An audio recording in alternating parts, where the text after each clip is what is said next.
Look at her, trying to disappear, Bianca sneered, her voice a poisonous whisper that still cut through the cacophony of after-school chatter. My fingers tightened around the straps of my worn canvas backpack, knuckles white. The cold steel of the lockers pressed into my back, a stark reminder that I was trapped, nowhere to run. You think you're so special, don't you, Ollie? Too good for us little people. I didn't answer. I couldn't. My tongue felt like sandpaper, glued to the roof of my mouth.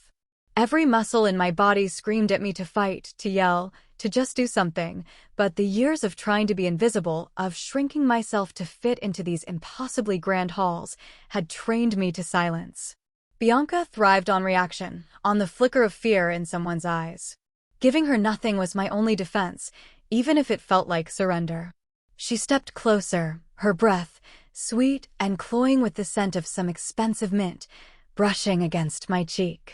I could see the malicious gleam in her eyes, the way her perfectly manicured hand twitched. This wasn't just about making me uncomfortable. This was about making an example. This was about power. My heart hammered against my ribs, a trapped bird desperate for release. Around us, the usual flow of students had thinned, but a few lingered, frozen in place, their gazes flitting between Bianca's cruel smile and my rigid posture. Not one of them met my eyes. Not one of them moved. Their silence was a heavier weight than Bianca's words. "What, no sassy comeback today, Ollie girl?" she taunted, her voice rising now, drawing more reluctant stares. "Cat got your tongue? Or is it just that your fancy scholarship can't buy you some manners?" My jaw ached from clenching it so hard. Scholarship. It was always the scholarship. The whispered accusation that I didn't belong, that my presence here was an affront to their birthright. I took a slow, steady breath, trying to channel the quiet strength my father always talked about, the one that came from within, that no one could take away. But it was hard when my vision blurred with a mix of shame and hot, frustrated tears. Then, the first touch. Not a punch, not yet. Just a shove, hard enough to send my head thudding against the locker behind me. A sharp pain bloomed at the base of my skull. "You really are a pathetic little thing, aren't you?" Bianca spat, her face inches from mine, nostrils flared. Always lurking, always watching. Like some kind of shadow. But shadows, Ollie, can be stepped on. Before I could even register the words, her hand shot out, not a slap, but a violent flick of her finger that caught me right on the jaw. It wasn't enough to do real damage, but it was enough to sting, enough to make my head snap back again. Enough to make my eyes water uncontrollably. The humiliation was a physical burn, far worse than the superficial pain. I tasted blood, a metallic tang on my tongue from biting my cheek. "Oh, look," Bianca crowed, a triumphant, ugly sound. "She's going to cry." Such a big, strong athlete, reduced to tears by a little tap. She took a step back, surveying her work, a queen observing her conquest. Her eyes, cold and assessing, swept over my trembling form. "Now, stay out of my way, Ollie. You hear me? This is my school. And you're just a distraction." With a final, disdainful glare, she spun on her heel, her perfectly coiffed hair swinging, and sashayed away, her small entourage of giggling girls trailing behind her like vultures picking clean the bones of their latest prey. The sudden silence was deafening, broken only by the rapid thump of my own heart. The few lingering students scattered, avoiding my gaze like I carried a contagion. I was alone, leaning against the cold locker, my shoulders shaking. The sting on my jaw throbbed, a constant reminder of Bianca's cruelty. I pushed myself away from the metal, my legs feeling like jelly, and slowly, numbly, I reached up to touch the tender spot. My fingers came away slick with a faint trace of blood. "Hey, my friend, hope you're doing well. Drop a comment and let me know how you're feeling about this story so far and where you are watching from. Some stories are too close to my heart to share on YouTube. I send those, along with little life lessons and surprises, to my email circle. If you'd like to be part of it, you can join with the link in the description. I wiped the blood on the inside of my sleeve, a desperate attempt to erase the evidence. Every fiber of my being wanted to collapse, to scream, to just dissolve into nothingness. But I couldn't. I wouldn't. This was the fifth time this month, each incident chipping away a little more at my composure, at the quiet dignity I clung to like a lifeline. Why me? What was it about me that drew her ire so relentlessly? I just wanted to learn, to run track, to get through these 2 years without becoming a target. My eyes scanned the empty hallway, catching sight of a stray crumpled piece of paper near the floor, a discarded note perhaps, but it didn't seem to belong to anyone, just a small, insignificant white rectangle.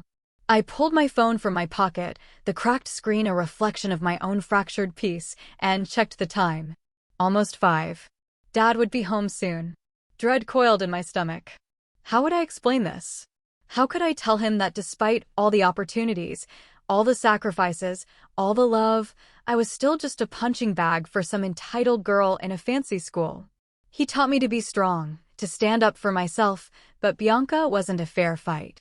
She was a force of nature, an avalanche of privilege and malice.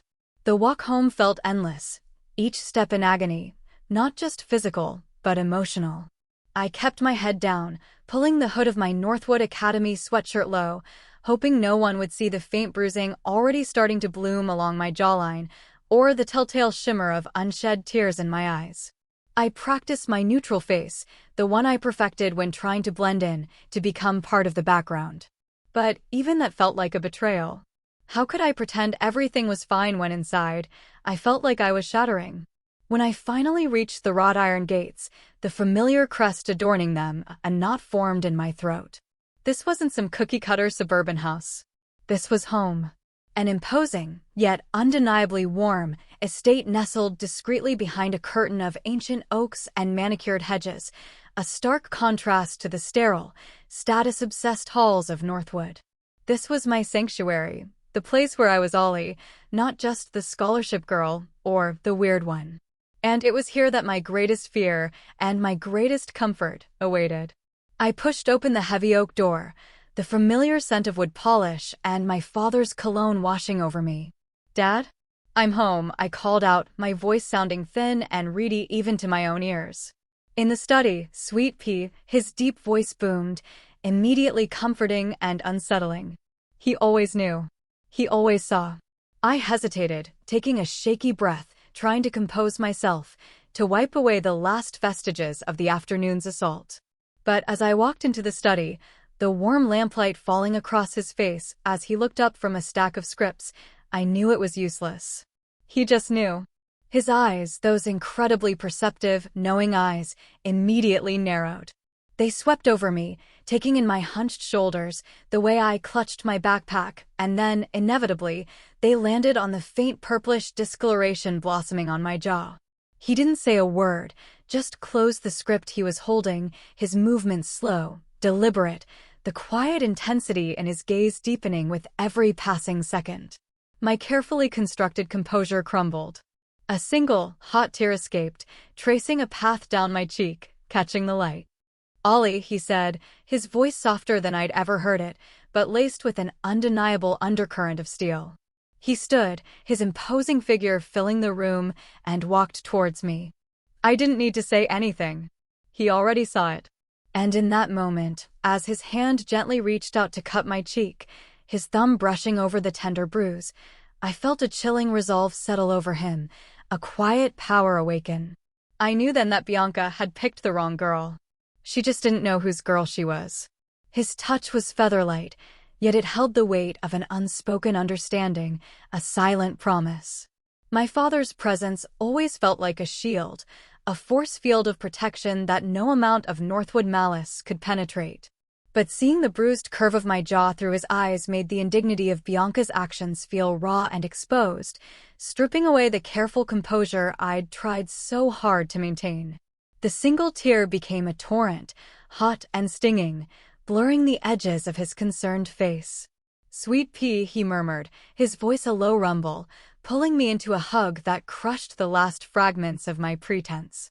My face was buried in the crisp fabric of his shirt, inhaling the comforting scent that was uniquely him, a blend of expensive paper, old leather, and something earthy, like redwood and rain. I held on to him, my hands clenching the material of his jacket, and let the quiet sobs rack my body. This wasn't just about the sting on my jaw, It was about the crushing weight of being an outsider, the relentless chipping away at my spirit, the fear that no matter how hard I tried, I would never truly belong. He held me for a long time, not asking, not rushing, just holding. He knew. He always knew when to just be there. When my breathing finally steadied, he gently pulled back, keeping his hands on my shoulders, his thumbs stroking comfortingly. His gaze was steady, unwavering, filled with an intensity that could disarm armies. "Tell me," he said, his voice quiet but firm, a demand wrapped in concern. "Everything." And I did. The words came haltingly at first, then in a rush, a dam breaking. I told him about Bianca's whispered threats, her barbed comments about my scholarship, the way she made me feel invisible, then suddenly, terrifyingly visible. I recounted the hallway, the silent witnesses, the cold locker against my head, the flick to my jaw. I didn't embellish, I didn't need to. The simple truth of it, delivered in a choked whisper, was damning enough. The metallic taste in my mouth, the humiliation that had burned hotter than any physical pain, it all came pouring out. As I spoke, I watched his face. The muscles in his jaw tightened, a subtle tremor running through his strong frame, but his eyes remained locked on mine, absorbing every painful detail. I saw the anger flare, briefly, like a spark in dry kindling, then it was tamped down, replaced by that chilling resolve I'd sensed earlier. It wasn't the kind of anger that explodes, it was the kind that calcifies into purpose. She called me pathetic, I finished, my voice barely audible, the shame still a hot coal in my gut. And she said it was her school. He nodded slowly, his gaze drifting over my face one last time, assessing the bruise as if it were a wound on his own skin. She did, he repeated, the two words a statement of fact, devoid of emotion, yet somehow more terrifying than any shout. He led me to the study's worn leather sofa, sitting beside me, his arms still around my shoulders. The lamplight cast long shadows, making the familiar room feel almost solemn. "Ollie," he began, his voice taking on a different timbre now, a cadence I recognized from his late-night talks, the ones filled with life lessons. "Do you remember what I told you when we first met? When you were just 8 years old, a tiny thing with eyes too big for your face." I smiled faintly, a ghost of a smile. I remembered.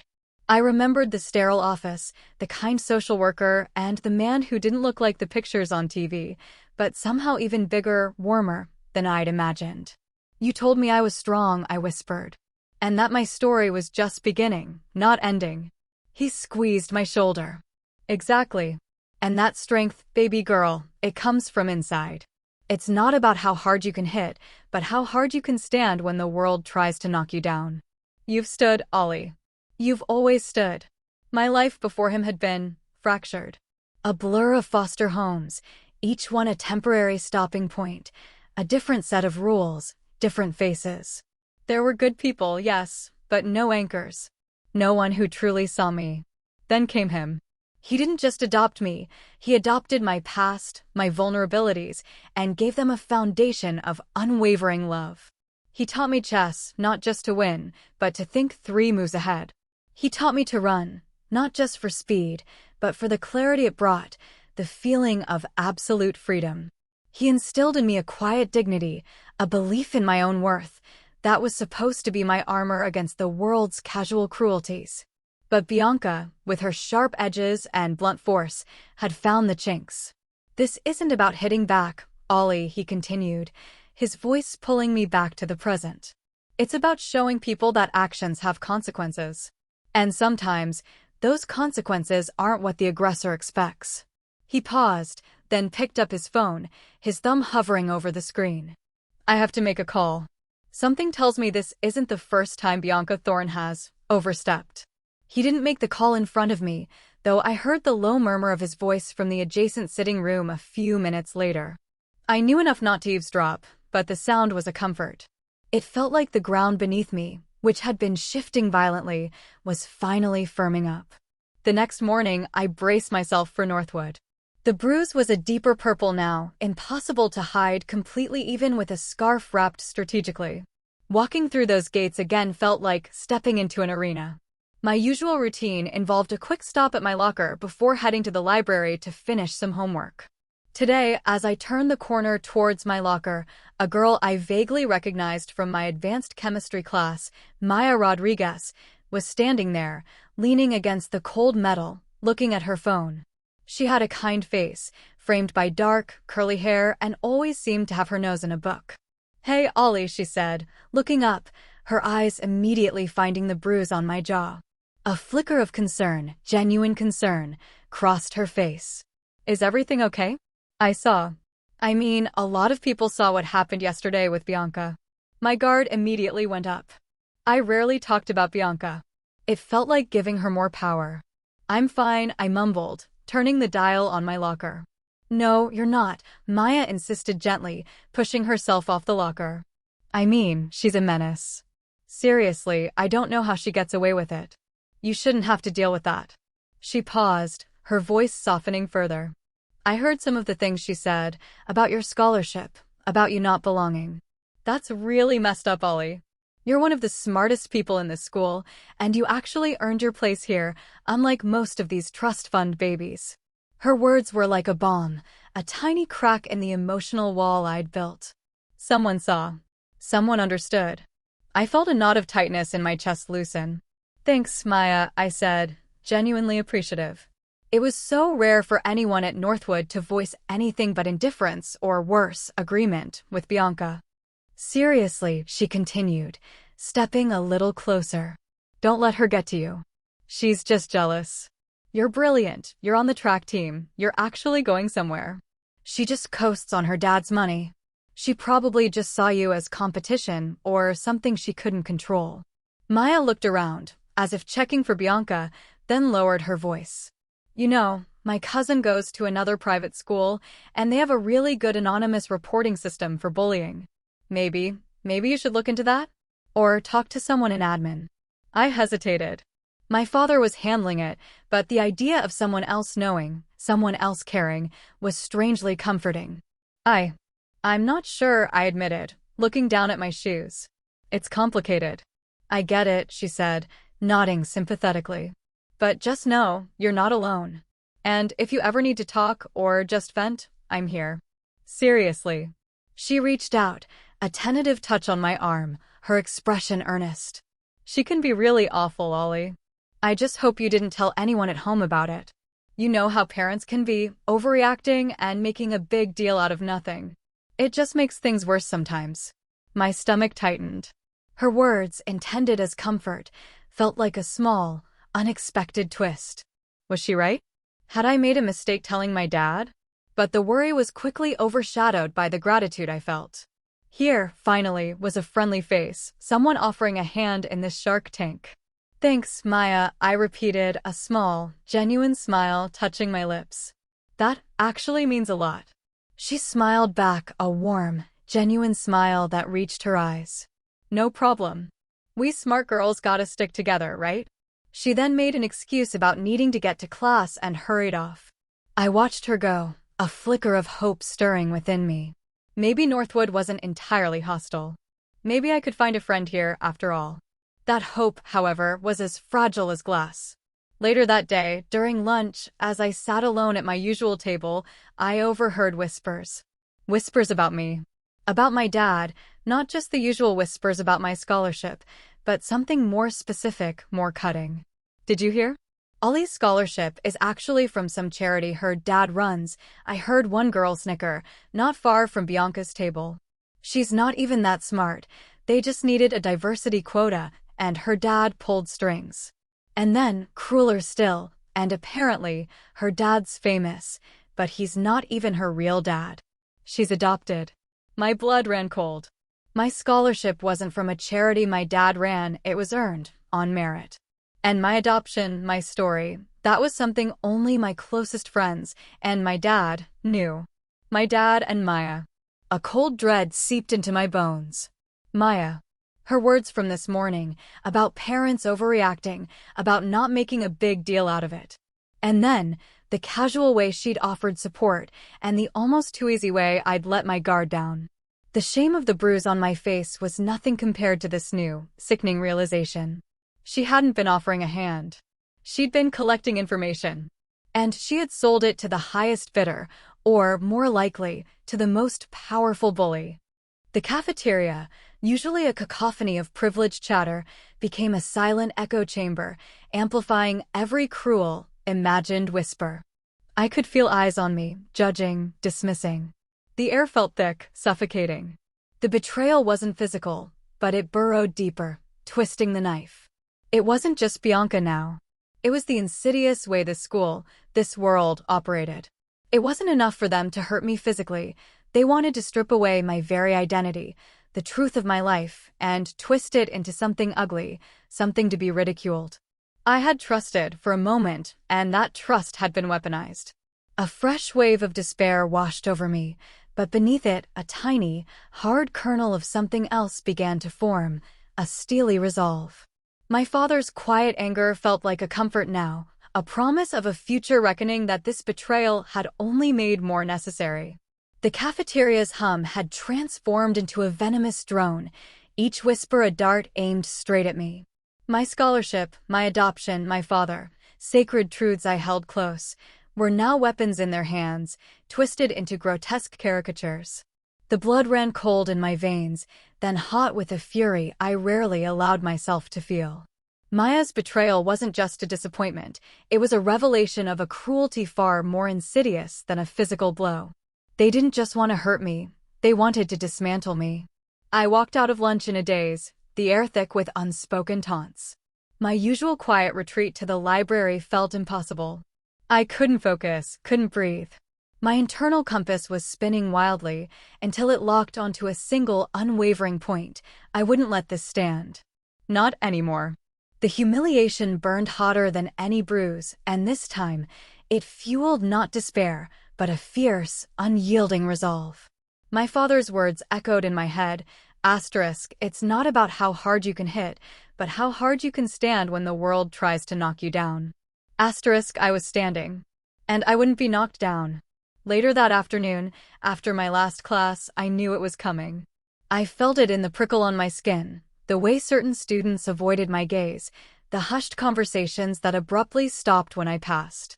Bianca had tasted blood, and she wouldn't stop until she was sure I was completely broken. As I headed towards the school's main exit, she appeared, flanked by her usual entourage of glassy-eyed followers. They were gathered near the sprawling oak tree where the fancier cars typically picked up students, a stage set for maximum visibility. Bianca's smirk was wider, more predatory than before. Well, if it isn't Scholarship Girl," she drawled, her voice cutting through the late afternoon quiet.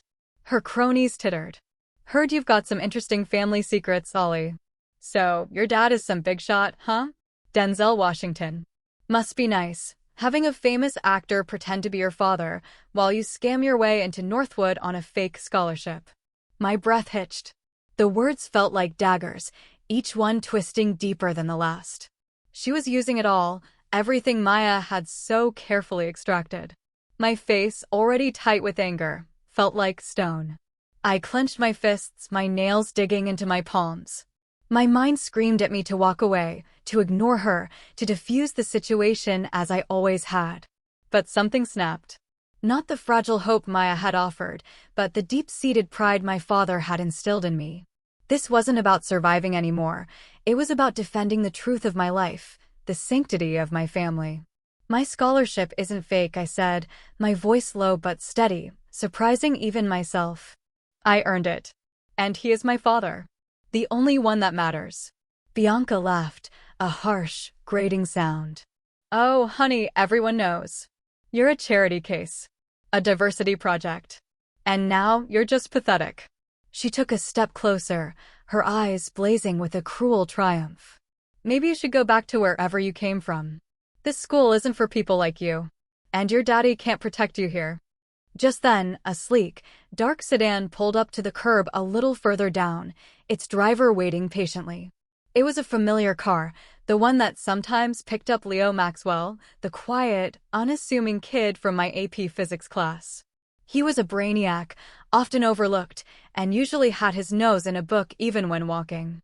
But as Bianca's taunts reached their peak, I saw him pause, his head lifting from his textbook, his eyes, usually hidden behind thick glasses, now fixed on us.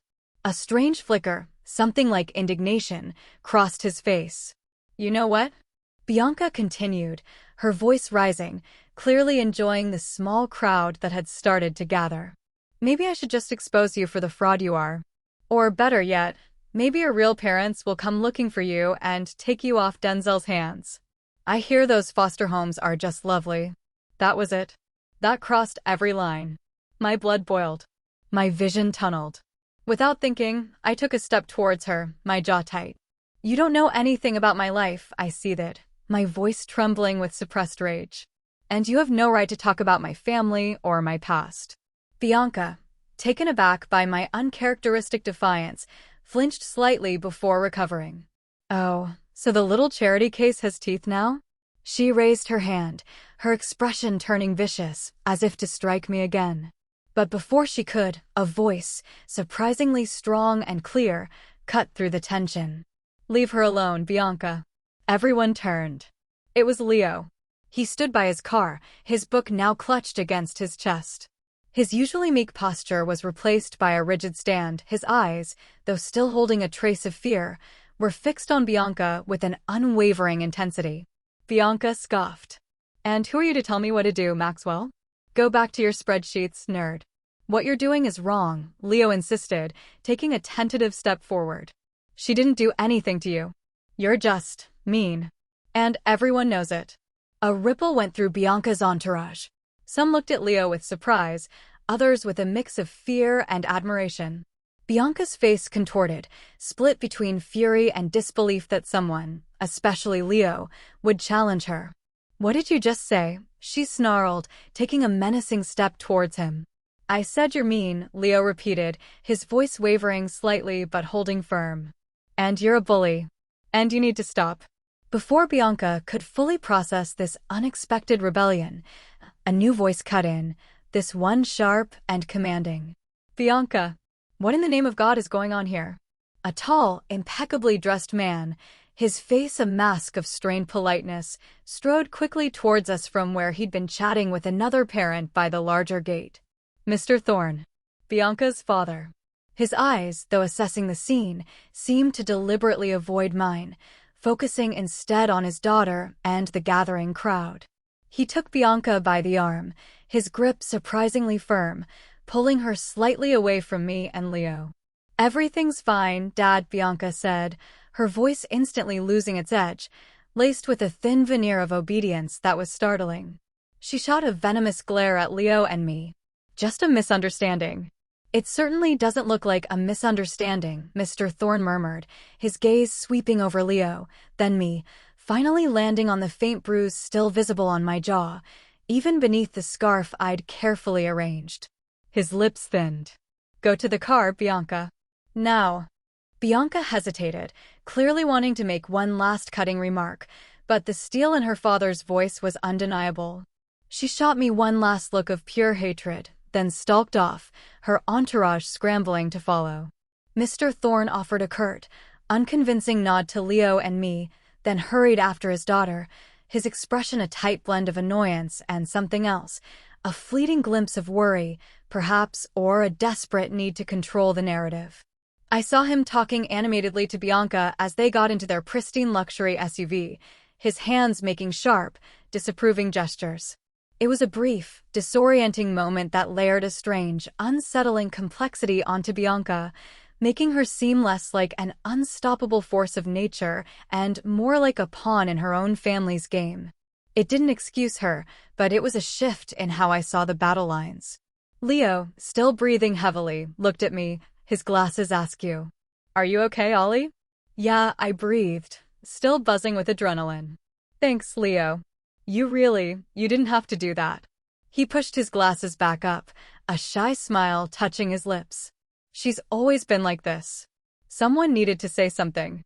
I couldn't stand it anymore. My cousin got kicked off the debate team because Bianca spread some lie about her. It's not fair. He shifted his weight. "Look, I saw what happened yesterday too. And today in the cafeteria. And I know about Maya. My eyes widened. You do? He nodded, glancing around nervously. Maya's not exactly discreet. She talks to Bianca's group a lot. And I heard them talking about your dad. She was fishing for information. I figured you knew. A fresh wave of anger, cold and sharp, washed over me. Maya had actively been working for Bianca. The relief I'd felt from her initial kindness now curdled into pure disgust. But then, a new feeling took root. Leo. He hadn't just spoken up. He had seen through Maya's deception, and he was telling me. I have to get going, Leo said, his driver honking softly. But if you ever need anything, Ollie, or if you want to talk about Bianca or anything, I'm really good with details. I hear a lot, even if I don't say much. He looked genuinely earnest. We could, maybe figure something out? It wasn't a grand gesture, not a movie moment. It was a quiet offering, a lifeline from an unexpected quarter. My father's plan might be methodical and precise, but it felt good not to be entirely alone in the trenches here at Northwood. A small, tentative spark of hope ignited amidst the lingering anger. Thanks, Leo, I said, a genuine, if weary, smile finding its way to my face. I'll keep that in mind. Walking home, the late sun casting long shadows, I felt the weight of the day's betrayals and confrontations. My resolve hadn't wavered, but it had sharpened, defined by the public humiliation and the unexpected solidarity from Leo. My father was right. This wasn't about hitting back. It was about consequence. And as I stepped into the familiar, comforting quiet of our home, I knew, with absolute certainty, that Bianca Thorne had finally ignited a fire she couldn't possibly extinguish. The world she had so carefully constructed was about to face a reckoning, piece by agonizing piece. My father would make sure of it. And this time, I wouldn't just be standing, I would be watching. The scent of expensive disinfectant and lingering resentment still clung to my clothes when I walked through the door. I tried to compose myself, to shed the day's grime and anger before I reached the kitchen, where I could usually find my father. He had a way of seeing everything, even when I thought my walls were impenetrable. Ollie, is that you? His voice, warm and deep, drifted from the study. I paused, shedding my backpack by the console table. My jaw still throbbed faintly, a phantom ache. How much did he see yesterday? I tried to pull myself together, smoothing my hair, adjusting my scarf to better hide the lingering mark. He met me in the hallway, his expression unreadable at first. His eyes, though, were sharp, missing nothing. They scanned my face, lingered on my neck, then settled on my tightly clasped hands. Rough day? He asked, his voice softer than I expected. I swallowed. Just Northwood, I mumbled, trying to shrug it off. It felt disloyal to burden him with Bianca's petty cruelties, especially when I knew he carried heavier burdens.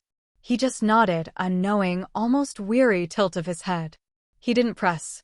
Instead, he simply reached out, pulling me into a hug that was both comforting and bracing. Dinner will be ready soon. Go change. His embrace felt like a fortress against the storm, and for a moment, I let myself lean into it, the quiet strength of him dissolving some of the day's tension. The next few days at Northwood felt strange. Bianca, surprisingly, kept her distance. Her entourage still followed her like shadows, but her usual loud, venomous whispers had been replaced by hushed conversations and darting glances. It was a false truce, I knew, a temporary calm before a more insidious storm. I felt her eyes on me constantly, a burning sensation on my back whenever I walked through the halls. It was like living under a microscope, the air thick with unspoken threats. This quiet was more unnerving than her direct assaults. Leo, however, was a constant, unexpected anchor. He caught up to me after AP Physics, a stack of textbooks clutched tight. Hey, Ollie, he started, his voice a low murmur. Have you noticed anything weird? About Bianca. I turned, feigning nonchalance. Weird how? He adjusted his glasses, his gaze flickering around the emptying hallway. Just the way people are talking. Even her own friends. There are rumors, little things. Like, she's not getting that internship at the city council this summer. The one she was bragging about for months. My breath hitched. The Thorne name usually opened every door. An internship like that was practically hers by divine right. Are you serious? He nodded. And the debate team. They had a big meeting. Usually, Bianca gets a guaranteed spot in the top tier for regionals. But this year, they're saying she has to actually try out. Like everyone else. He frowned. Small stuff, maybe, but it's never happened before. A strange, cold satisfaction bloomed in my chest. My father. He was already moving. He hadn't said a word to me about what he was doing, only asked vague questions about school politics and important school events. But I could see the subtle ripples.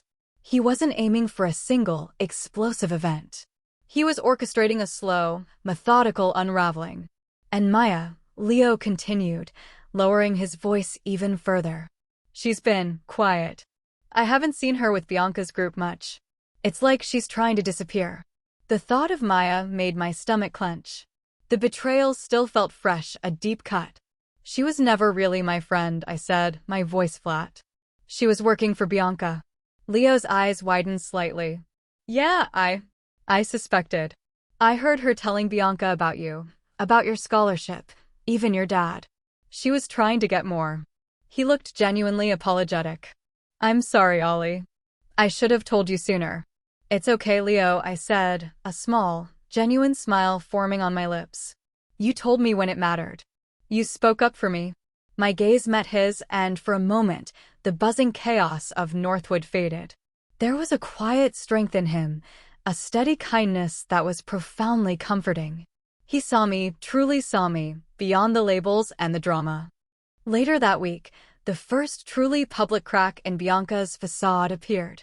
The annual Northwood Gala, a charity event that served as a major social cornerstone, was approaching. Bianca had always chaired the decorations committee, a position that came with immense social cachet and control over the most visible aspect of the event. On the school's digital bulletin board, amidst announcements for various clubs, a new post appeared. Gala Decorations Committee Chair, chosen by faculty vote. And under it, a name that wasn't Bianca Thorne.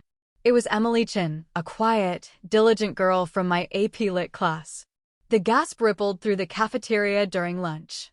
Bianca, at her usual table, dropped her fork with a clatter. Her face, usually a mask of haughty confidence, drained of color. She looked utterly bewildered, then enraged. Her friends whispered frantically around her, but even their reassurances seemed hollow. This wasn't just a slight, it was a public dethroning. The queen was losing her crown, one glittering jewel at a time. I watched from my own table, a quiet satisfaction settling over me. This was the consequence my father spoke of. Not a fight in the hallway, but a methodical dismantling of her perceived power. The tension in the air was thick, almost suffocating.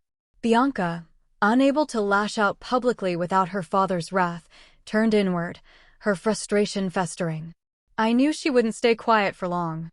The pressure was building, not just on her, but on the entire carefully constructed social hierarchy of Northwood. It finally broke during the last period on Friday, during a mandatory school-wide assembly. Principal Davies was on stage, discussing upcoming exams. Suddenly, the projector screen behind him flickered, and the school's official website homepage was replaced by something else. A crude, doctored image of me, my face photoshopped onto a figure wearing a tattered dress, holding a begging bowl, with the words "Northwood's charity case, send her back," emblazoned across the bottom. Next to it, a fake scholarship application, complete with falsified grades and a forged signature, seemingly mine, was displayed in agonizing detail, alleging academic fraud and misrepresentation. It was a vicious, calculated attack, far more insidious than anything Bianca had done before, targeting my intelligence, my integrity, my very right to be at Northwood. A collective gasp went through the assembly hall. My blood ran cold. The air left my lungs. My scholarship. My grades. Everything I'd worked for. This wasn't just a humiliation. It was an attempt to invalidate my entire existence here. My vision blurred, the noise of hundreds of students a dull roar in my ears. I felt exposed, violated. This was Bianca's counterattack, her way of shattering not just my reputation, but my future. I squeezed my eyes shut, fighting back the burning tears. This was it. She had finally found a way to truly hurt me. Then a hand found mine, warm and firm. I opened my eyes to see Leo beside me, his face pale with shock and indignation. He squeezed my hand, a silent promise of solidarity. He didn't say anything, but his grip was unwavering. Principal Davies, red-faced and furious, was already shouting for the IT department, the image still burning on the screen for what felt like an eternity. I wanted to run, to disappear. But I couldn't. Not now. Walking home that day, the carefully constructed calm I'd tried to maintain shattered around me. The fake scholarship application, the cruel image, it cut deeper than any punch. This felt like the end. My father, with all his power, couldn't undo something like this, not something that attacked my very legitimacy. When I burst through the door, tears finally streaming down my face, I found my father in the study, talking quietly on the phone. He looked up, his expression immediately changing from professional intensity to paternal concern. He ended the call with a curt, "I'll be in touch," and stood, walking quickly towards me. I didn't need to explain. He saw it in my eyes, in my shaking shoulders. He pulled me into his arms, letting me cry into his shoulder. "They put up a fake application," I choked out, the words catching in my throat. "They said I cheated. That my scholarship is fake." He held me tighter. "I know, baby. I know." His voice was steady, utterly devoid of surprise. I had a feeling she might try something like this. He pulled back, holding me at arm's length, his eyes radiating a fierce, quiet resolve that both comforted and terrified me. "But what they don't know," he said, his voice a low rumble, "is that we've already moved to secure your academic records, your real scholarship documentation, and the complete paper trail of your application process." He ran a hand over my hair. "They're already sealed, verified, and backed up by every legal authority we could think of. They just made their biggest mistake. This isn't a schoolyard prank, Ollie. This is defamation. And now they've left undeniable evidence of their intent." He didn't smile, but his eyes held a steely glint. "Bianca just handed us the perfect weapon. And she doesn't even know it." The dread I'd felt moments before began to recede, replaced by a chilling clarity. My father had anticipated this. He had been preparing for it. This wasn't a false resolution. It was merely a trap closing. Bianca thought she had won, thought she had driven me out. But she had only walked further into the carefully laid snare.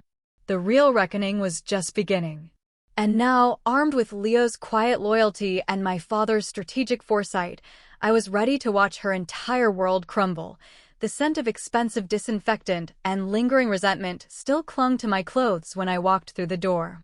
I tried to compose myself, to shed the day's grime and anger before I reached the kitchen, where I could usually find my father. He had a way of seeing everything, even when I thought my walls were impenetrable. "Ollie, is that you?" His voice, warm and deep, drifted from the study. I paused, shutting my backpack by the console table. My jaw still throbbed faintly, a phantom ache. "How much did he see yesterday?" I tried to pull myself together, smoothing my hair, adjusting my scarf to better hide the lingering mark. He met me in the hallway, his expression unreadable at first. His eyes, though, were sharp, missing nothing. They scanned my face, lingered on my neck, then settled on my tightly clasped hands. "Rough day?" he asked, his voice softer than I expected. I swallowed. "Just Northwood," I mumbled, trying to shrug it off. It felt disloyal to burden him with Bianca's petty cruelties, especially when I knew he carried heavier burdens. He just nodded, a knowing, almost weary tilt of his head. He didn't press. Instead, he simply reached out, pulling me into a hug that was both comforting and bracing. "Dinner will be ready soon. Go change." His embrace felt like a fortress against the storm, and for a moment, I let myself lean into it, the quiet strength of him dissolving some of the day's tension. The next few days at Northwood felt strange. Bianca, surprisingly, kept her distance. Her entourage still followed her like shadows, but her usual loud, venomous whispers had been replaced by hushed conversations and darting glances. It was a false truce, I knew, a temporary calm before a more insidious storm. I felt her eyes on me constantly, a burning sensation on my back whenever I walked through the halls. It was like living under a microscope, the air thick with unspoken threats. This quiet was more unnerving than her direct assaults.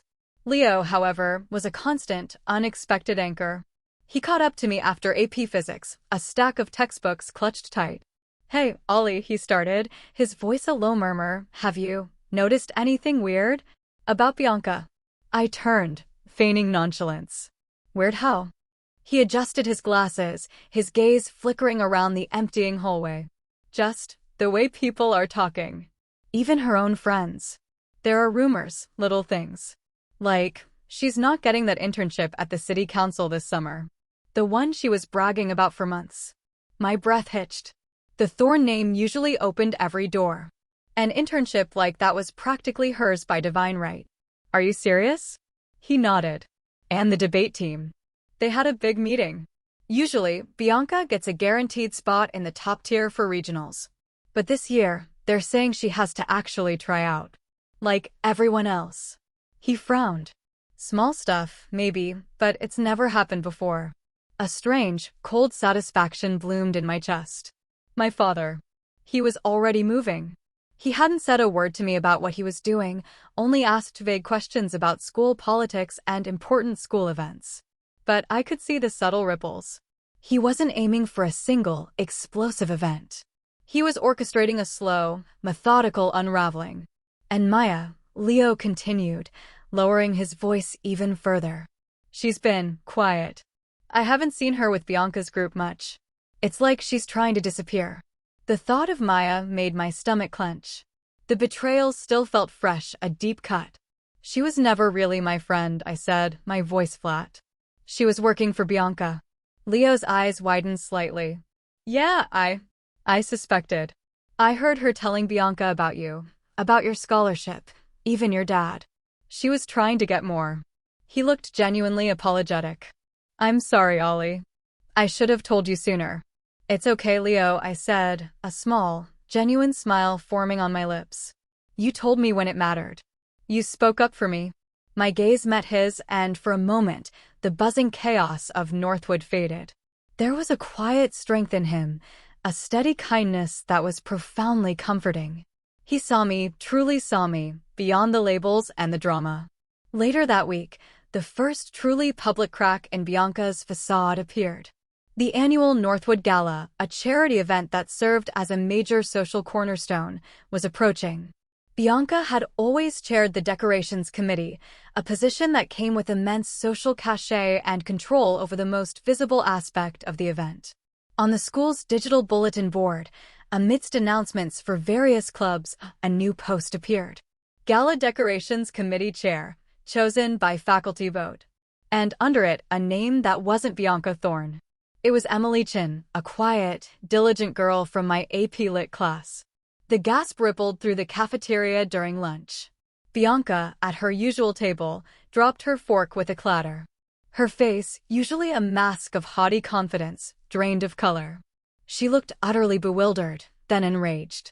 Her friends whispered frantically around her, but even their reassurances seemed hollow. This wasn't just a slight, it was a public dethroning. The queen was losing her crown, one glittering jewel at a time. I watched from my own table, a quiet satisfaction settling over me. This was the consequence my father spoke of. Not a fight in the hallway, but a methodical dismantling of her perceived power. The tension in the air was thick, almost suffocating. Bianca, unable to lash out publicly without her father's wrath, turned inward, her frustration festering. I knew she wouldn't stay quiet for long. The pressure was building, not just on her, but on the entire carefully constructed social hierarchy of Northwood. It finally broke during the last period on Friday, during a mandatory school-wide assembly. Principal Davies was on stage, discussing upcoming exams. Suddenly, the projector screen behind him flickered, and the school's official website homepage was replaced by something else. A crude, doctored image of me, my face photoshopped onto a figure wearing a tattered dress, holding a begging bowl, with the words "Northwood's charity case, send her back," emblazoned across the bottom. Next to it, A fake scholarship application, complete with falsified grades and a forged signature, seemingly mine, was displayed in agonizing detail, alleging academic fraud and misrepresentation. It was a vicious, calculated attack, far more insidious than anything Bianca had done before, targeting my intelligence, my integrity, my very right to be at Northwood. A collective gasp went through the assembly hall. My blood ran cold. The air left my lungs. My scholarship. My grades. Everything I'd worked for. This wasn't just a humiliation. It was an attempt to invalidate my entire existence here. My vision blurred, the noise of hundreds of students a dull roar in my ears. I felt exposed, violated. This was Bianca's counterattack, her way of shattering not just my reputation, but my future. I squeezed my eyes shut, fighting back the burning tears. This was it. She had finally found a way to truly hurt me. Then a hand found mine, warm and firm. I opened my eyes to see Leo beside me, his face pale with shock and indignation. He squeezed my hand, a silent promise of solidarity. He didn't say anything, but his grip was unwavering. Principal Davies, red-faced and furious, was already shouting for the IT department, the image still burning on the screen for what felt like an eternity. I wanted to run, to disappear. But I couldn't. Not now. Walking home that day, the carefully constructed calm I'd tried to maintain shattered around me. The fake scholarship application, the cruel image, it cut deeper than any punch. This felt like the end. My father, with all his power, couldn't undo something like this, not something that attacked my very legitimacy. When I burst through the door, tears finally streaming down my face, I found my father in the study, talking quietly on the phone. He looked up, his expression immediately changing from professional intensity to paternal concern. He ended the call with a curt, "I'll be in touch," and stood, walking quickly towards me. I didn't need to explain. He saw it in my eyes, in my shaking shoulders. He pulled me into his arms, letting me cry into his shoulder. "They put up a fake application," I choked out, the words catching in my throat. "They said I cheated. That my scholarship is fake." He held me tighter. "I know, baby. I know." His voice was steady, utterly devoid of surprise. I had a feeling she might try something like this. He pulled back, holding me at arm's length, his eyes radiating a fierce, quiet resolve that both comforted and terrified me. "But what they don't know," he said, his voice a low rumble, "is that we've already moved to secure your academic records, your real scholarship documentation, and the complete paper trail of your application process." He ran a hand over my hair. "They're already sealed, verified, and backed up by every legal authority we could think of. They just made their biggest mistake. This isn't a schoolyard prank, Ollie. This is defamation. And now they've left undeniable evidence of their intent." He didn't smile, but his eyes held a steely glint. "Bianca just handed us the perfect weapon. And she doesn't even know it." The dread I'd felt moments before began to recede, replaced by a chilling clarity. My father had anticipated this. He had been preparing for it. This wasn't a false resolution. It was merely a trap closing. Bianca thought she had won, thought she had driven me out. But she had only walked further into the carefully laid snare. The real reckoning was just beginning. And now, armed with Leo's quiet loyalty and my father's strategic foresight, I was ready to watch her entire world crumble. The warmth of my father's embrace was a balm on the raw wounds Bianca had inflicted. His words, promising justice, not vengeance, settled deep within me. He had anticipated this. He had planned for it. I felt a surge of relief, a sense of vindication that tasted bittersweet, but powerful. The world had tried to break me, but my father, my anchor, had built an unbreakable shield. I would watch Bianca's carefully constructed world crumble, piece by piece, as he had promised. Over the next few days, Principal Davies launched a full-scale investigation into the assembly incident. The school server logs were analyzed, and while no immediate culprit was identified, the IT department confirmed the attack came from an internal IP address.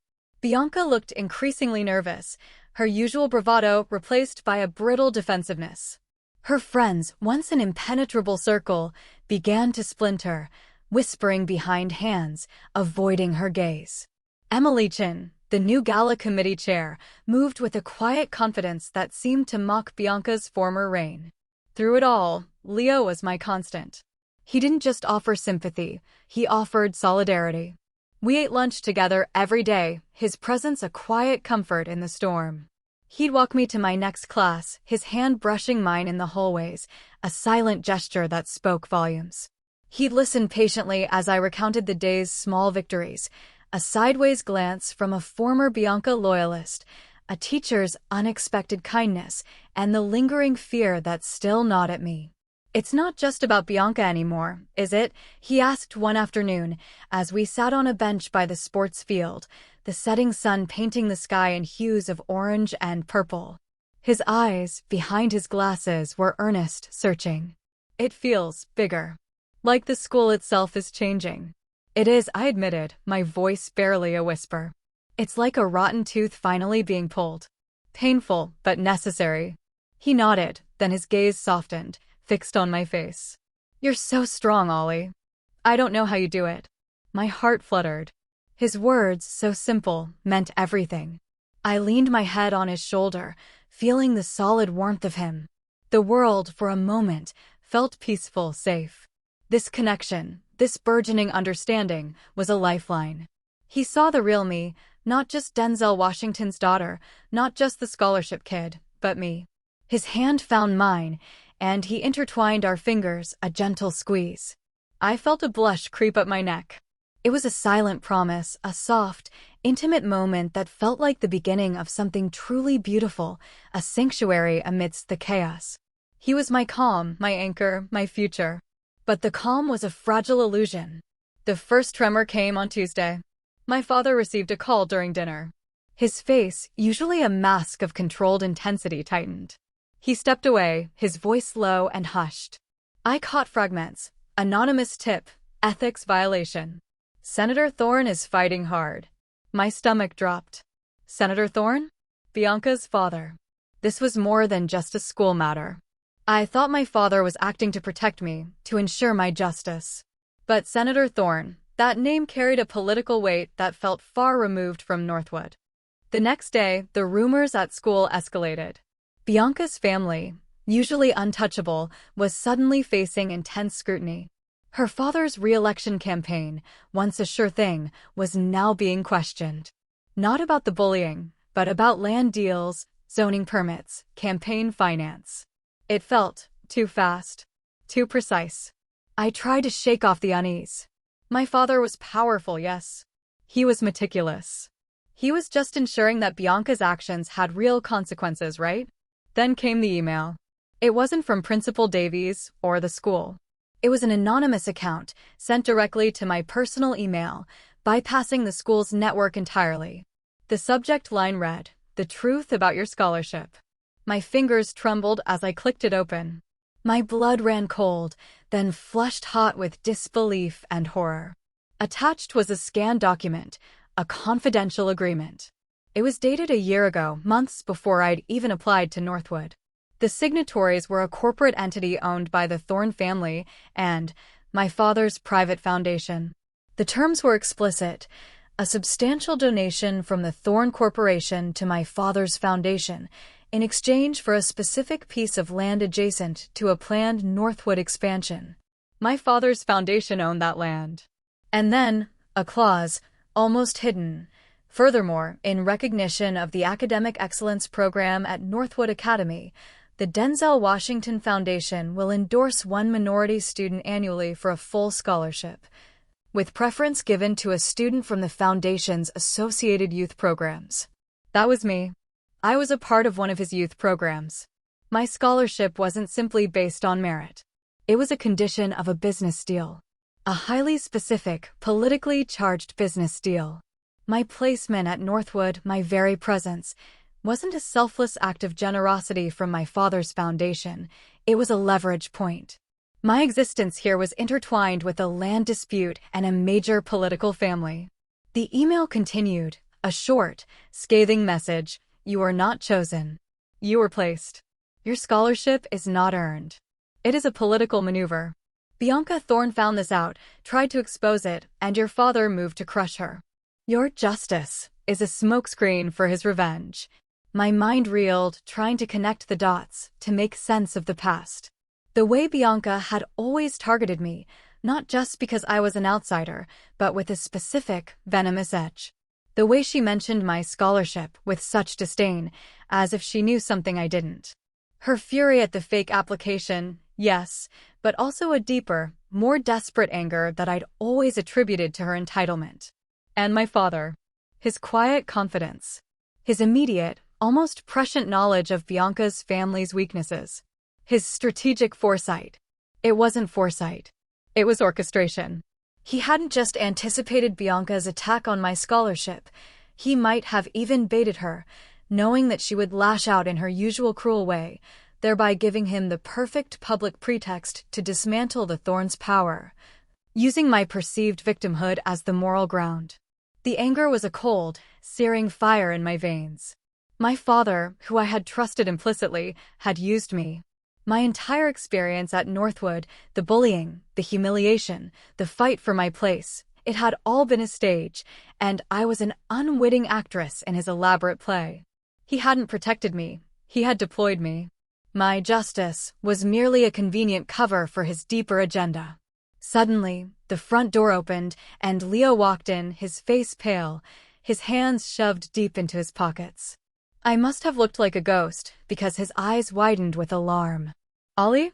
What's wrong? You didn't answer my texts. He saw the laptop, saw the email glowing on the screen. He knew. I could see it in his eyes. You knew, didn't you? I whispered, my voice thick with betrayal. You knew what my father was doing. You knew about this? His gaze dropped. He wrung his hands. Ollie, I didn't know everything. Not at first. My father, he's on the city council. He was involved in the land negotiations. He told me bits and pieces about the deal, about your father's involvement. He said it was just business. He never said it was like this.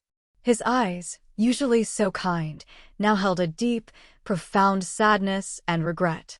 When Bianca started targeting you, I put it together. I knew she must have found out about the deal, at least partially. I knew your father was using it against them. I thought he was trying to protect you after the fact. I never thought he was creating the situation. The words were a physical blow.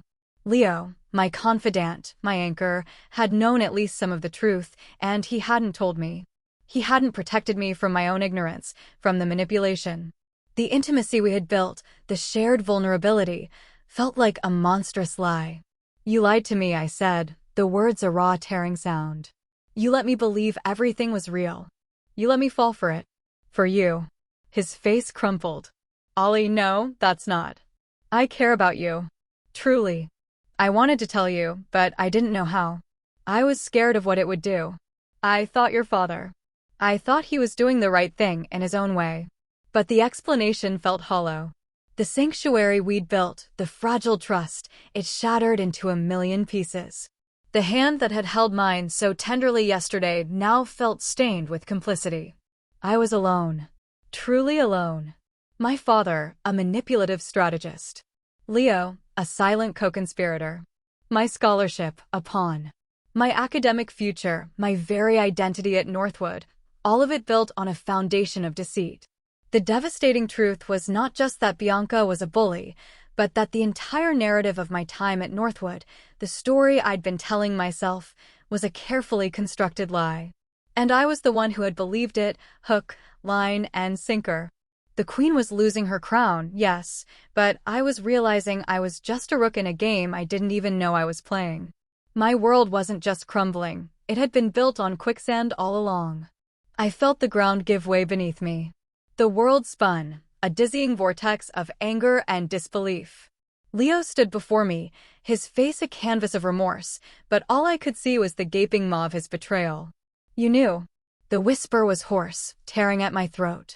You saw me struggling, you saw Bianca tearing me down, and you just watched? You let me think I was fighting for myself, for what was right, when it was all just a game piece in your father's scheme. He reached for me, his hand outstretched, but I recoiled as if burned. Ollie, please, it's not like that. I didn't know the full extent. My dad, he just talked about a deal, a way for your father's foundation to acquire land, and a scholarship as part of a philanthropic initiative. He never said it was a precondition for your scholarship. When Bianca started, I worried, but I thought maybe it was just her usual cruelty intensified. It was only after she got suspended, after her family started unraveling, that the pieces started fitting together. I swear, Ollie, I thought your father was protecting you, reacting to her aggression, not orchestrating it.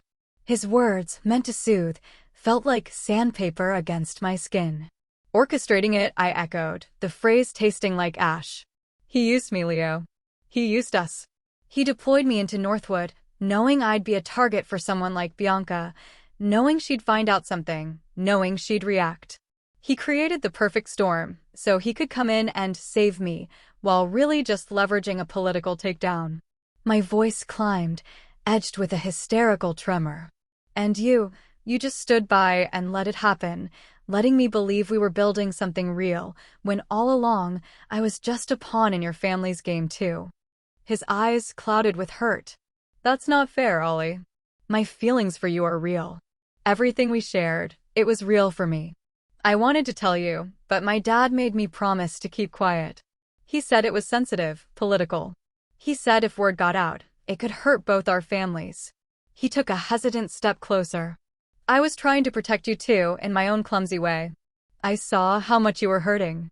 I wanted to be there for you. I still do. Protect me? A bitter laugh escaped my lips. By letting me walk blind into a war zone? By letting me believe your soft words, your shared glances, when you knew my entire presence here was a lie. My scholarship, my achievements, everything I thought I'd earned, it's all tainted. It's all a transaction. And you stood by, letting me believe in a love that was just a convenient distraction. Tears, hot and stinging, finally breached my defenses, blurring the edges of his desperate face. Get out, Leo. Just get out. His jaw worked, his eyes pleading, but I saw the resignation begin to set in. He knew there was nothing he could say that would unbreak what had shattered between us. With a final, sorrowful glance, he turned and walked out, the closing door a dull thud against the ringing silence in my ears. The sanctuary was gone. The calm, the anchor, the future, all dissolved into a cruel mirage. I stared at the glowing screen of my laptop, the anonymous email still open, the confidential agreement mocking me with its meticulously worded deceit. My father, Denzel Washington. The man whose very name was synonymous with integrity, with unwavering strength. He had built this life for me, had adopted me, raised me with such love, taught me to be strong, to stand up for myself. But he had also used me. He had weaponized my innocence, my vulnerability, my very existence, to achieve his own ends. The air in the house felt thick, suffocating. I heard the familiar sound of his car pulling into the driveway, the quiet click of the front door. My heart hammered against my ribs, a trapped bird desperate for escape. I closed the laptop, my fingers numb, and walked into the living room, my gaze fixed on him as he hung his coat. He turned, a soft smile gracing his lips, but it faltered the moment his eyes met mine. He saw it, the devastation, the rage, the betrayal etched onto my face. Ollie? What's wrong? His voice, usually so comforting, now sounded alien, hollow. I didn't answer with words. Instead, I grabbed the laptop and thrust it into his hands, the anonymous email still pulled up. His eyes scanned the screen, his expression shifting from concern to a mask of controlled fury, then to a subtle, knowing recognition. He looked up, his gaze meeting mine, unwavering. So you found out, he said, his voice low, devoid of surprise, almost expectant. Found out. I scoffed, a raw, wounded sound. You used me, Dad. You set me up. My whole life at Northwood, the bullying, the humiliation, all of it was a pretext for your political games. Was I just a prop to you? A pawn in your grand strategy? The words tumbled out, laced with venom I hadn't known I possessed. He closed the laptop gently, placing it on the coffee table. He sat down, leaning forward, his hands clasped, his posture radiating a quiet power that now felt oppressive rather than reassuring. Ollie, listen to me. This wasn't about using you. This was about justice, yes, but also about protecting what's ours, about securing your future. The Thorns are a powerful family. Corrupt. They have been exploiting the city, manipulating land deals, abusing their influence for decades. This specific plot of land, it was vital for the Northwood expansion, for the community, but they were holding it hostage, demanding exorbitant sums, using backroom deals. And the only way to stop them was to sacrifice me? I shot back, my voice trembling with the effort to hold back a sob. To make me a target? To let Bianca attack me, so you could swoop in as the noble protector, while really just tearing down her family's empire. He sighed, a heavy sound. I saw an opportunity.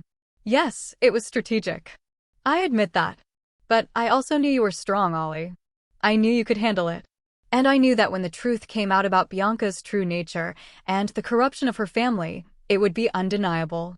You deserve to be at Northwood, Ollie. You earned that scholarship academically, through your own merit in my foundation's programs. The land deal simply provided the mechanism for the funding. It tied their hands, yes, but it also secured a place for you that they otherwise might have blocked, simply because of who you are, because you're my daughter. The world isn't fair, Ollie. Sometimes, you have to play the game on their terms to win. Win what, Dad? I cried, tears now streaming down my face. Win at the cost of my integrity? At the cost of my trust in you? At the cost of knowing that everything I thought was real was a lie. The weight of his justification, logical yet utterly cold, pressed down on me. He wasn't apologizing for the method, only for my pain. He believed he was doing the right thing, that the ends justified the means. And suddenly, I understood. My father, the man of unwavering principles on screen, was a pragmatist in real life, willing to bend the rules, to create the narrative, to ensure his version of justice prevailed. The anonymous email, Ollie, he continued, his voice softer now, it's from someone working with the Thorns.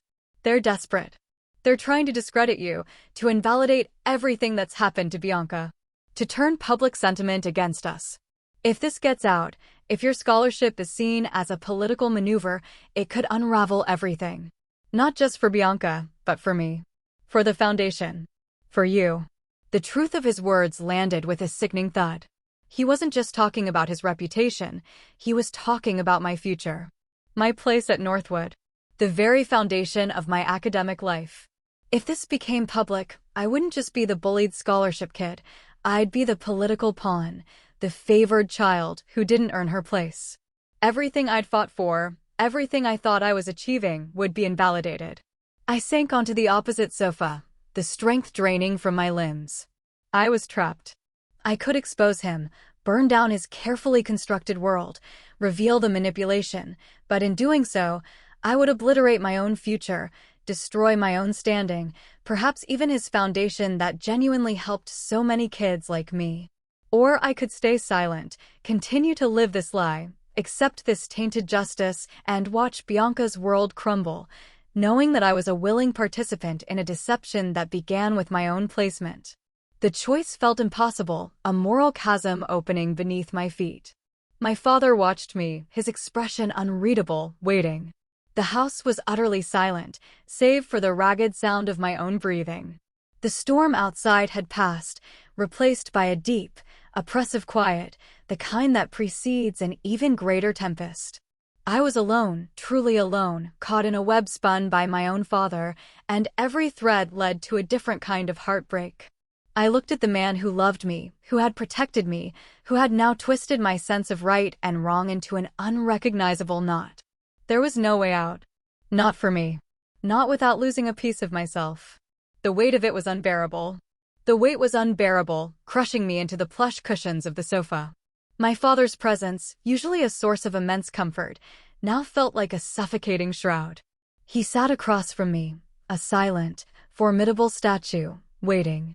Waiting for me to break, waiting for me to accept his cynical brand of justice, waiting for me to become another cog in his meticulously crafted machine. The air was thick with unspoken words, with the ghosts of shattered trust and the chilling echo of his pragmatic explanation. My mind raced, a frantic kaleidoscope of images, Bianca's sneering face, Leo's pleading eyes, my father's calm, almost dismissive logic. Each memory was a shard of glass, cutting deeper with every turn. Used, the word throbbed, an open wound. I was not an abstract concept, a political maneuver, but a person, a child, his daughter. He had not seen me. He had seen a path, a lever, a means to an end. I wanted to scream, to lash out, to burn down this elegant house built on a foundation of carefully managed truths. But the scream caught in my throat, choked by the chilling realization of the stakes. My scholarship, my academic dreams, the very identity I was building for myself at Northwood, it all hung by a precarious thread, a thread my father himself had spun. If I exposed him, if I revealed the truth about the land deal and my placement, I wouldn't just be tearing down his world, I would be demolishing my own.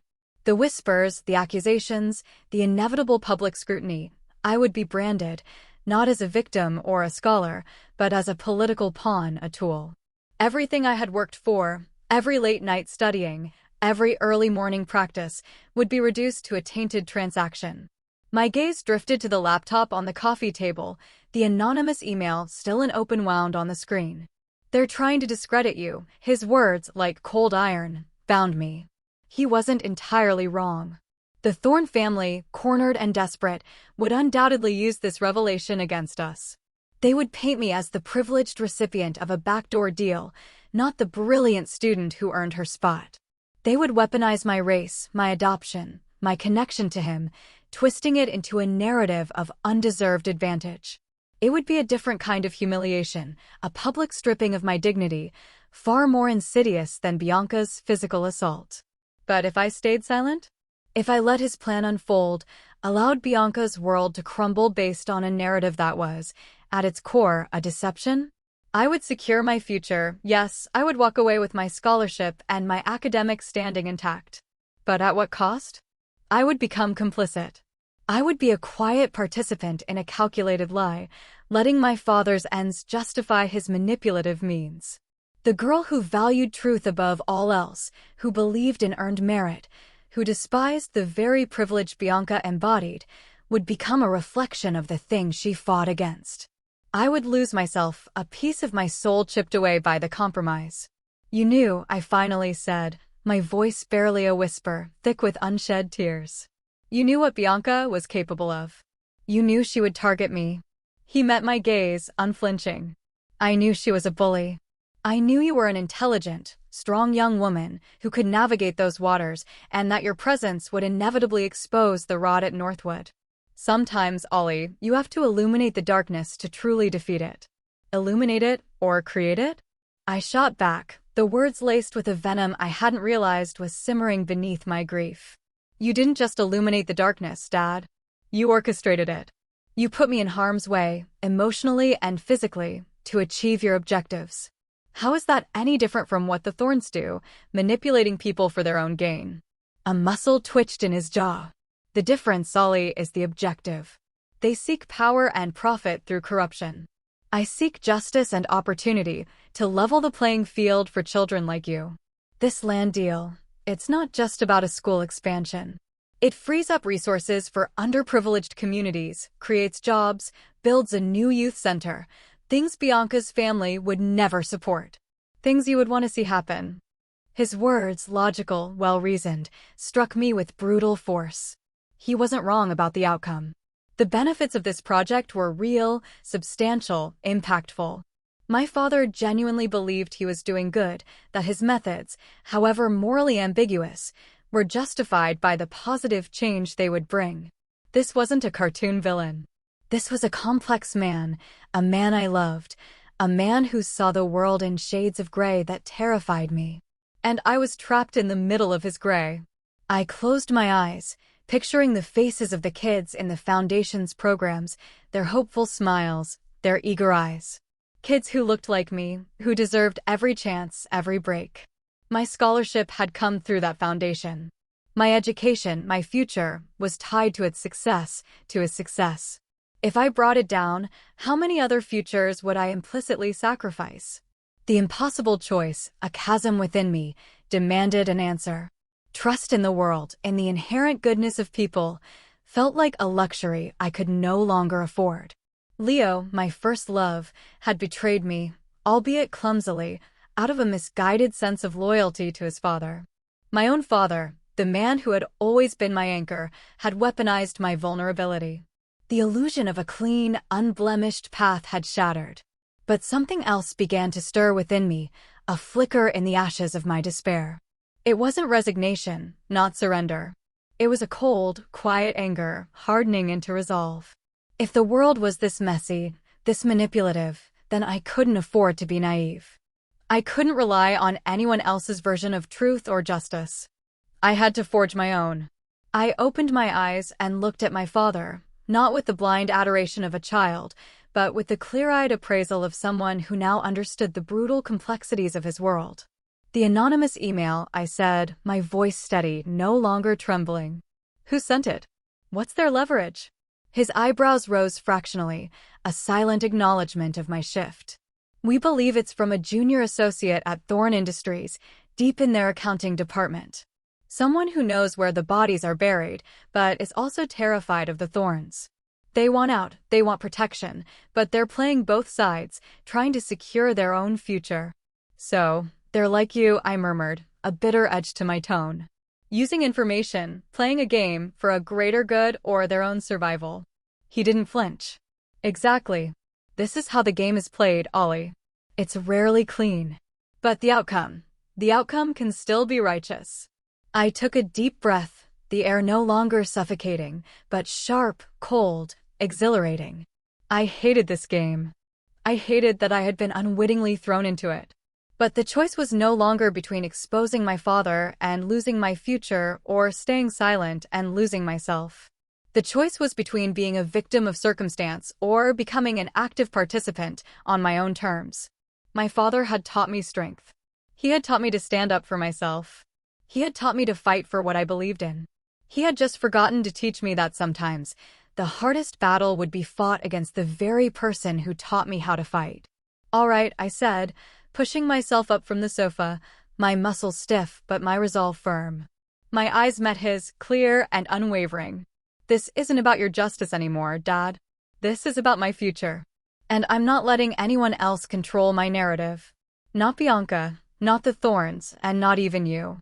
His expression remained impassive, but I saw a flicker deep within his eyes, respect, perhaps, and a touch of something akin to pride, tinged with a father's inevitable worry.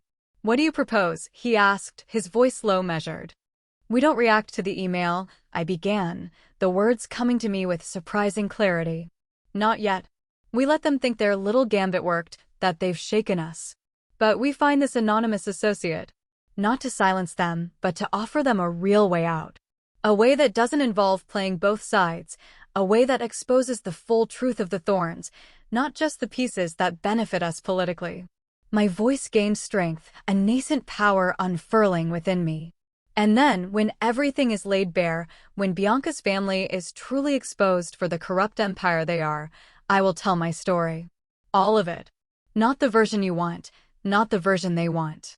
My truth. I watched him, expecting an argument, a challenge to my audacity. Instead, a slow, almost imperceptible smile touched his lips. It wasn't the easy, comforting smile of a loving father, but something more complex, acknowledging. You've learned a great deal, Ollie, he said, his voice quiet, almost reverent. Perhaps more than I intended. My own heart, battered and bruised, began to mend, not with naive trust, but with a fierce, independent strength. I didn't need to choose between my future and my integrity. I could have both, but only if I was willing to fight for them, to navigate the murky waters on my own terms, to chart a course that was uniquely mine. I had been a pawn, yes, but no longer. From this moment on, I was the player. And my game would be played with a different kind of integrity, a more resilient, more potent truth. The fear, though still a cold tendril, was eclipsed by a burning courage, forged in the fires of betrayal, rooted in the fierce, unyielding love for the woman I was determined to become. The quiet devastation he had planned for Bianca would still unfold, but now it would be underscored by a different kind of reckoning, mine. The stillness of the room after my declaration was heavy, thick with unspoken meaning. My father studied me, his gaze unblinking, and I felt exposed, yet undeniably empowered. He didn't argue, didn't try to reclaim the reins. Instead, a slow, almost imperceptible nod confirmed my new position. The shift was subtle, but profound. I wasn't just his daughter anymore. I was a partner, an equal in a game I hadn't asked to play, but was now determined to win on my own terms. "All right, Ollie," he said, his voice softer, yet laced with a new kind of respect. "Let's find our associate." The next few days were a blur of hushed conversations and strategic moves. My father, true to his word, didn't try to manipulate the anonymous source. Instead, he worked to establish a secure, untraceable line of communication, and I was on every call, my presence a silent guarantee of a different kind of deal. I explained our offer, not just protection from the thorns, but a complete severance, a new life, a clean slate, in exchange for the full, unvarnished truth. It took time, cautious negotiations, and a profound leap of faith on their part, but slowly, the walls came down. The associate, a woman named Lena Chin, terrified yet principled, saw in my unwavering conviction a path to true freedom, not just a transactional escape. Lena's information wasn't just about the land deal, it was a systemic unraveling. Her quiet voice on the encrypted line, heavy with years of suppressed guilt and fear, painted a picture of Thorn Industries that went far beyond mere lobbying or aggressive business tactics. It detailed years of intricate financial fraud, shell corporations siphoning funds from public projects, deliberate environmental neglect in their manufacturing plants, and a pattern of exploiting migrant labor. The Northwood Academy land deal was just one visible tentacle of a much larger, more insidious beast. While Lena was building her case, Bianca, oblivious, continued her reign of perceived terror. She strutted through the halls of Northwood, her smile tighter, her eyes sharper, fueled by what she believed was our capitulation. The anonymous email, she thought, had worked. She'd won. I saw her in the cafeteria, surrounded by her sycophants, laughing too loud, her gaze occasionally flicking to me, expecting me to cower. Instead, I met her eyes, a calm, unwavering resolve in mine. I felt a quiet strength bloom within me, no longer reacting to her barbs, but merely observing, waiting. This wasn't about her anymore, not really. It was about dismantling the entire structure that allowed her, and others like her, to thrive. The day of reckoning arrived in the form of an emergency board meeting, called by Northwood's new, interim headmaster, a man my father's network had discreetly vetted and supported. The air in the opulent conference room was thick with unspoken tension. Bianca's parents, Mr. and Mrs. Thorne, sat at the head of the polished mahogany table, their faces a mask of imperious confidence, flanked by their legal team. Bianca herself sat beside her mother, a defiant sneer plastered on her face, completely unaware of the precipice on which she stood. My father and I sat opposite them, our presence a stark contrast to their expansive display of power. I started, my voice steady and clear, recounting the bullying, the racial slurs, the physical assault. I didn't raise my voice. I didn't embellish. I simply laid bare the truth of Bianca's cruelty, my words cutting through the air like shards of ice. I described the fear, the isolation, the feeling of being targeted for simply existing. Mrs. Thorne scoffed, her lawyer shifting impatiently. "Schoolyard squabbles," she murmured, loud enough for everyone to hear. "Exaggerated claims by a sensitive child." My father's hand rested briefly on my arm, a silent affirmation. This was my stage. And then I continued, my gaze locking onto Bianca, who for the first time seemed to flinch, a flicker of unease in her eyes. When her attacks failed to break me, she resorted to another tactic. I paused, letting the silence draw out. She tried to have me expelled, using an anonymous email alleging I had a stolen scholarship. An email that claimed my presence here at Northwood was a sham, a backdoor deal facilitated by my father's influence. Mr. Thorne leaned forward, a triumphant smirk on his face. "Indeed. We received that email as well. It corroborated what we already suspected. Did you?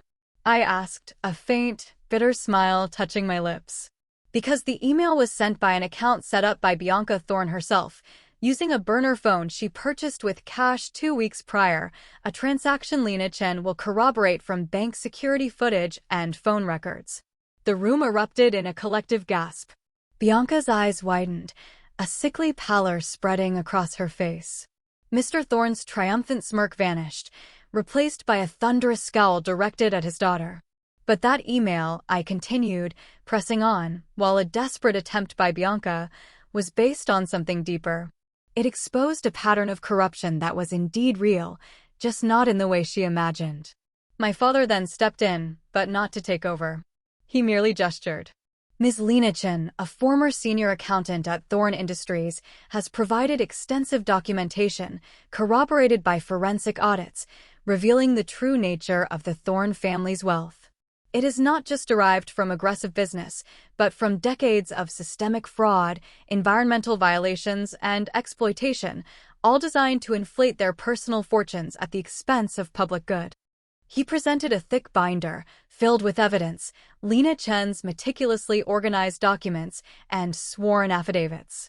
The lawyers on the Thorne side were scrambling, whispering frantically. Mr. Thorne's face was ashen, his wife's jaw dropping in utter disbelief. The sheer scale of the revelation was staggering. This wasn't about a land deal anymore, it was about a criminal enterprise. The climax wasn't a shouting match, but a quiet, devastating dismantling. Bianca, eyes wide and unfocused, watched her carefully constructed world implode around her. The look on her face was not just fear, but genuine confusion, as if the very ground beneath her was dissolving. Her parents, caught in the hurricane of their own making, didn't even look at her. They were too busy watching their empire crumble. The impact was swift and severe. The Thorne's assets were frozen, investigations were launched, and Mr. Thorne faced immediate arrest.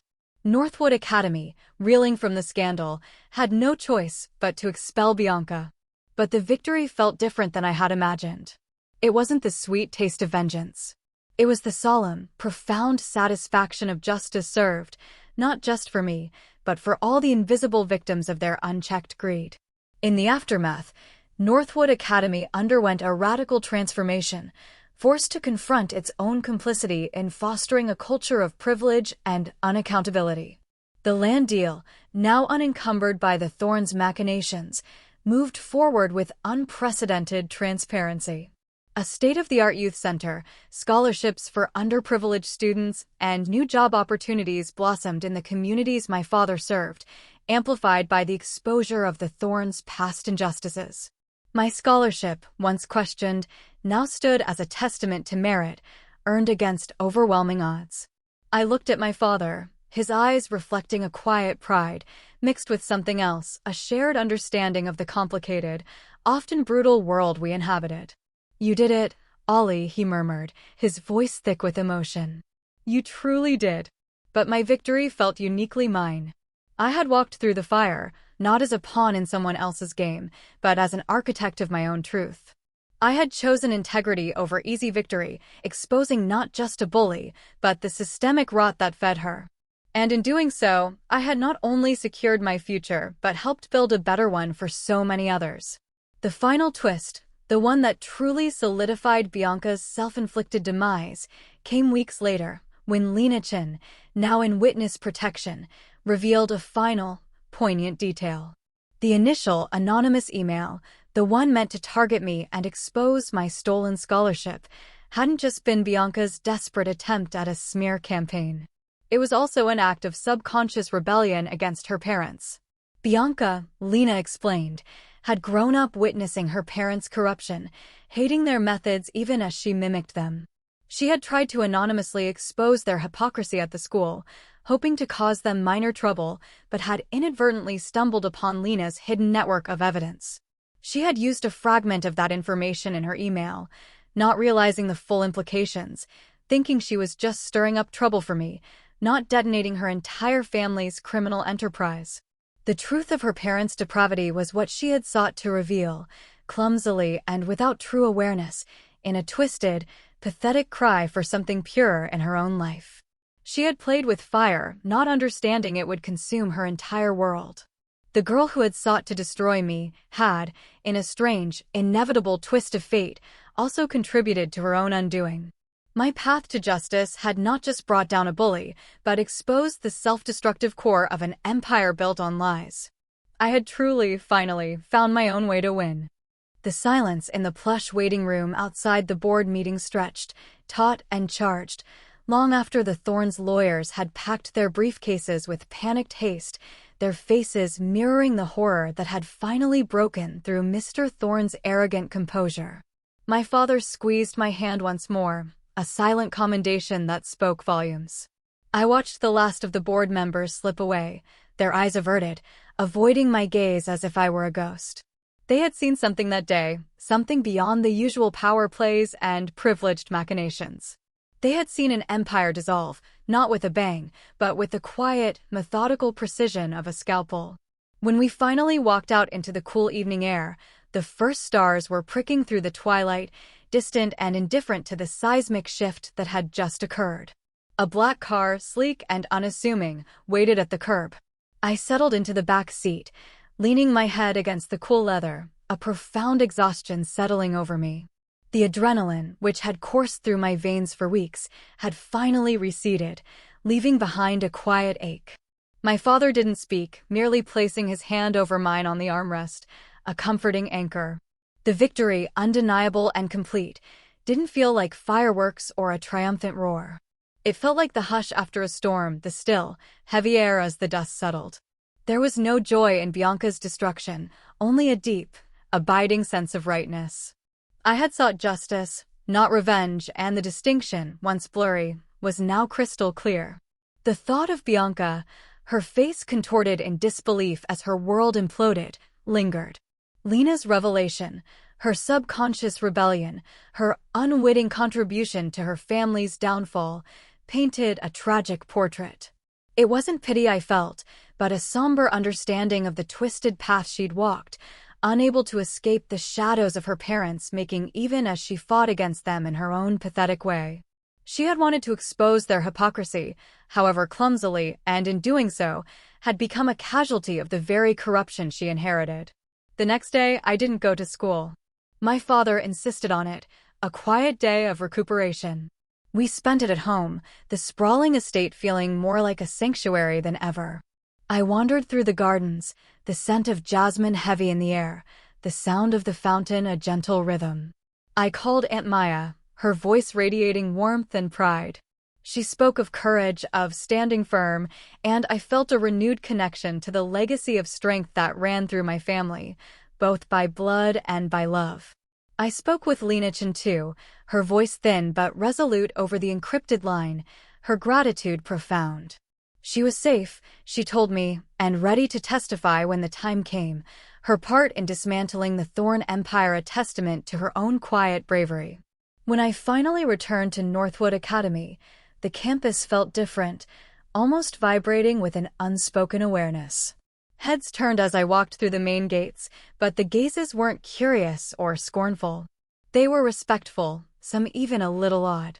The new interim headmaster, Mr. Hayes, a man with kind eyes and a firm handshake, met me at the entrance. He wasn't overtly solicitous, but his respect was palpable. He spoke of a new chapter for Northwood, of a commitment to integrity and inclusivity that the school had, for too long, only paid lip service to. He announced a new scholarship program, the Ollie Peterson Founders Grant, designed for students from underserved communities, chosen not just for academic merit, but for character and resilience. My name, once whispered in connection to a stolen scholarship, was now synonymous with opportunity and integrity. The transformation wasn't superficial. The Thorn family's names had been scrubbed from every plaque, every building dedication. Their portraits, once hanging prominently in the main hall, were gone. In their place, a new vibrancy began to emerge. Discussions in class were more open, more honest. The hushed whispers of fear that had once followed Bianca and her clique had dissipated, replaced by a tentative sense of freedom. Even the students who had once flocked around Bianca seemed chastened, their former arrogance replaced by a quiet introspection. Some even approached me, tentatively, offering apologies or simply acknowledging the truth of what had happened. I accepted their words with grace, understanding that true change, for them, would be a longer, harder journey. The most profound change, however, was within me. The weight of being a target had lifted, replaced by a quiet, unshakable confidence. I no longer walked the halls as an outsider trying to blend in, but as someone who belonged, not just within the walls of Northwood, but within myself. My voice, once carefully modulated, now resonated with a clear, calm authority when I spoke in class or during debate club. I embraced my academic pursuits with renewed vigor, finding joy in unraveling complex theories, and discovered a new passion for advocating for others. I volunteered with a local youth group, using my experiences to help empower young girls facing similar challenges, teaching them the importance of speaking their truth. That evening, as the last sliver of twilight bled from the sky, I sat with my father on the veranda, the sounds of crickets filling the air. He held a well-worn book, but his gaze was fixed on the horizon, his thoughts miles away. I leaned against his shoulder, feeling the familiar comfort of his presence. "You know," he said, his voice soft, "when you were little, you used to try to catch fireflies in the garden. You'd run around, giggling, your small hands cupped, trying to hold on to that fleeting light." He turned, his eyes finding mine, a gentle smile playing on his lips. "You always let them go, though." Said it wasn't fair to cage something meant to fly. I remembered those summer nights, the magic of the glowing insects. "They always found their way back," I mused. "And you," he continued, his grip tightening subtly on my shoulder, "you've done the same. You found your light, Ollie, and you set it free, not just for yourself, but for others. And that light, that truth, has come back to illuminate so much more." He paused, his gaze thoughtful.